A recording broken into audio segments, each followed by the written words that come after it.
माननीय अध्यक्ष महोदय, मैंने राज्य के सहारा इंडिया के जो निवेशक हैं, जो जमाकर्ता, उनके जमा राशि का भुगतान नहीं हो रहा है और ये मामला राष्ट्रीय स्तर का है, राज्य स्तर का और मेरे विधानसभा क्षेत्र के स्तर का भी। महोदय, कितनी भयावह ये आंकड़ा है। अगर हम लोग राष्ट्रीय स्तर पर जाके बात करते हैं तो 3 करोड़ निवेशक हैं और 24,000 करोड़ रुपया सहारा इंडिया में फंसा हुआ है महोदय। और 24,000 करोड़ में अभी तक मात्र 5,120 करोड़ रुपया ही सहारा इंडिया वापस किया और अभी भी 19,000 करोड़ से ज्यादा सहारा इंडिया के निवेशकों का पैसा सहारा इंडिया में फंसा हुआ है। कभी सहारा इंडिया का पत्राचार हो रहा है, कभी सेबी को किया जा रहा है, कभी रजिस्ट्रार कोऑपरेटिव सोसाइटी को किया जा रहा है। वो सिर्फ पत्राचार में 10 साल 2012 से 22 तक 10 वर्षों तक ये सरकार सिर्फ पत्राचार में उलझी हुई है। मंत्री जी। अध्यक्ष महोदय, राज्य सरकार चिंतित है कि राज्य के जमाकर्ताओं का पैसा वापस मिल जाए और इसको लेकर समय समय पर सरकार का ध्यान आकृष्ट माननीय सदस्यों द्वारा कराया जाता रहा है। पहले भी नवीन जायसवाल साहब ने किया था, ढुल्लू महतो जी ने किया था और इस चलती सत्र में माननीय सदस्य ने अल्पसूचित प्रश्न में भी सेम सवाल को और ध्यानाकर्षण में भी सेम सवाल को लिया था। अब सेम मैटर को की ग्राह्यता कैसे दोनों जगह उपलब्ध हो जाती है अध्यक्ष महोदय, ये भी हो सकता है कि राजहित में है, इसको भी देखना चाहिए अध्यक्ष महोदय। सहारा इंडिया में जमा पैसा राज्य सरकार के डायरेक्ट प्रभाव में सर विनियमन में के अंतर्गत नहीं आता है।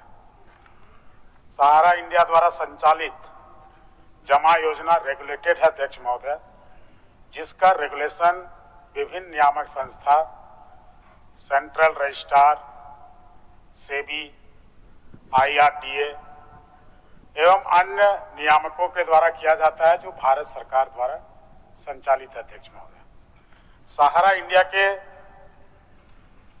सहारा India real estate corporation limited और Sahara housing investment corporation limited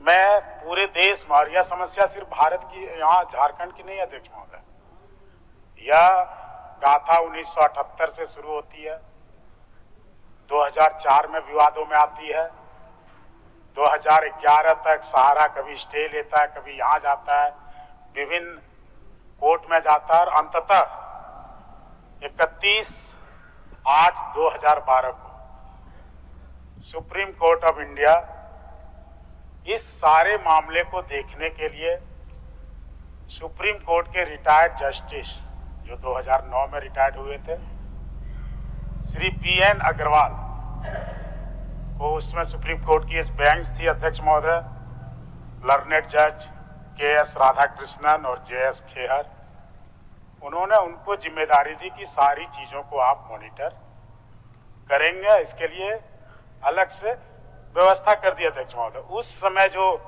आंकड़े आए थे अध्यक्ष महोदय, माननीय सदस्य ने सही कहा है कि टोटल SIR ECL SHICL के माध्यम से पूरे देश के लगभग 3 करोड़ 7 लाख निवेशकों जमाकर्ताओं का 25,781 करोड़ 37 लाख रुपया सहारा ने मार्केट से उठाया था। अब बारी आई, उन्होंने, सेबी ने इसके बाद इसको मॉनिटर करना शुरू किया, समाचार पत्र में दिया, प्रचार दिया कि जिसके जिसके रीपेमेंट और रिसिप्ट के कागज हैं आप हमें उपलब्ध कराए अध्यक्ष महोदय, और एक कट ऑफ डेट निकाला।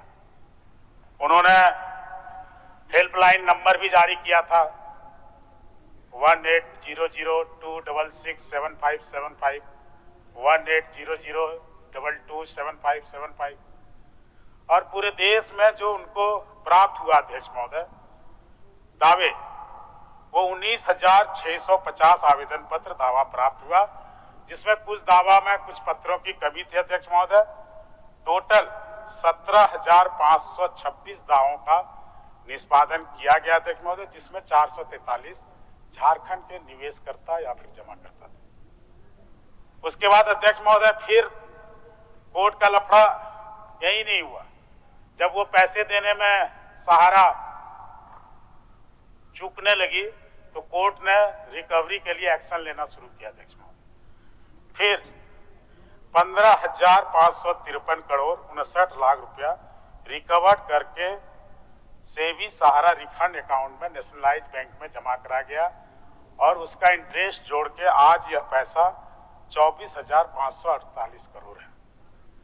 सेबी बार बार सुप्रीम कोर्ट से डायरेक्शन मांग रही है कि आप हमें अलाउ करें कि कैसे इसको हम जमाकर्ताओं को पैसे लौटाएं।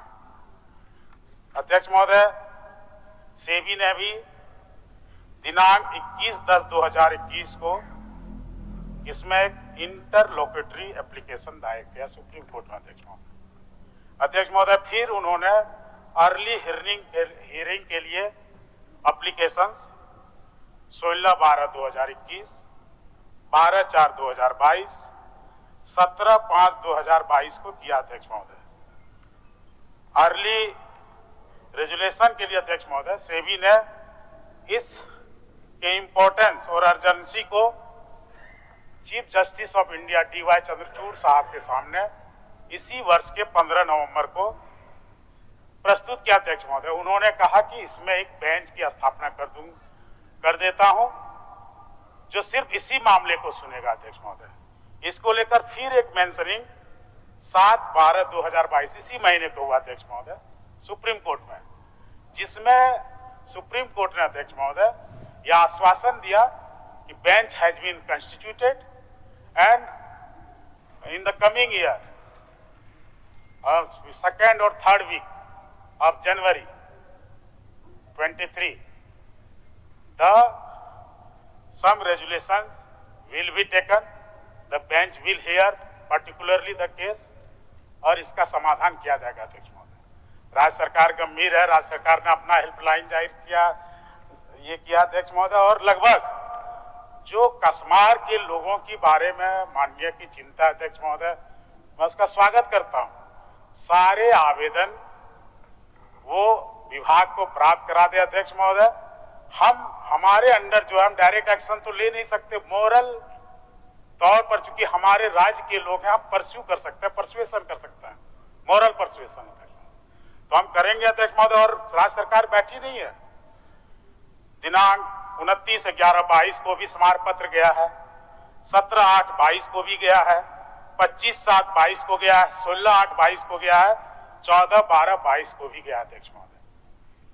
ये सारी बातें चूंकि सुप्रीम कोर्ट के अधीन अध्यक्ष महोदय आपके माध्यम से माननीय सदस्य और सारे निवेशकों को जानकारी देना। आप हस्ताक्षर